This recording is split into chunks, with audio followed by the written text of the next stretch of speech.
Todd, I feel like customer service and customer experience is really important in our industry.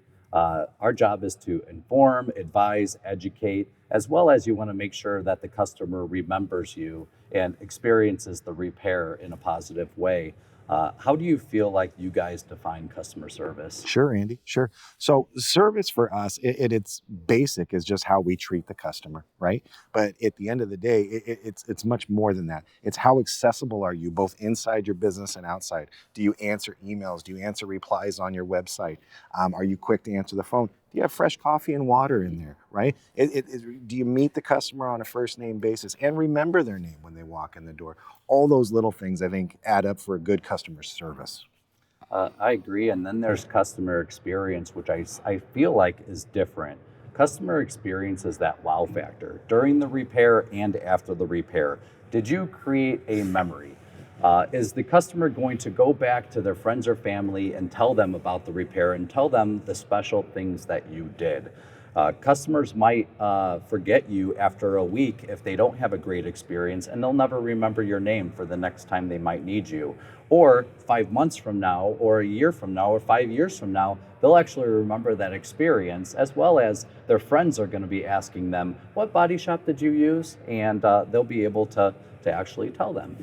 And then there's the customer experience during the repair, and I feel like that's creating predictability, where that's being able to have them know when you're telling them a date that that car is going to be done, that customer is actually going to be revolving their whole schedule that week. They're going to be calling off work. They're going to be making sure someone's taking care of their kids. They're going to make sure that they have a ride. And if they get a phone call an hour before they're picking up the car and finding out that car's not going to be ready, what's that do to customer experience, right? Well, Andy, I think we've all heard that, right, from customers who, when they're not happy and they don't have that good, predictable experience, they're going to tell 100 people.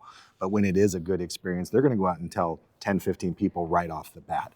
So for us, creating that predictable customer experience is going to be, as a group, doing everything we can to put the customer's needs first. And the one thing that we find is when we focus on listening and hearing that customer, find out what their concerns are, right? Documenting those concerns, and then explaining those concerns to the rest of your team and making sure that we're communicating those. Those are going to be the best things that give us that predictable customer experience. And you talk about communicating. That's where we like that predictable aspect where we tell the customer that we're going to be communicating with them on Tuesdays and Thursdays. That way it's predictable. They know that communication's coming in. If a customer is calling us and asking us for an update, we know we failed. Sure. And then there's the no update updates, which we love. So if there's no change, we still contact them on Tuesdays and Thursdays just to let them know nothing's changed, everything looks good, and we're doing great with your repair. That way they know when we're going to be communicating. Sure. Go ahead. So for us, we still fight back orders. We still fight problems. So I think that no update is a fantastic piece. The only thing we want to do is make sure that in the beginning of the process, at that check-in, again, we're hearing the customer. Sir, do you want us to call you? Do you want us to text you? Do you want us to email you? Whatever they set up, we're going to establish that. We're going to make sure we carry it all the way through. We don't want that phone tag back and forth. It's frustrating for the customer. It's frustrating for the shop. So in the middle of a text message, if the customer's not understanding you, well, you're texting him. He knows you're there. He's going to pick up the phone and call you right then, and he's going to get you. And I think when we bring all these pieces together, I think that's going to give us the best chance for a positive customer experience. If you found today's tip helpful, please hit the thumbs up, subscribe to the channel, and share the video. Comment below for any future suggestions. These videos are made possible by SCRS.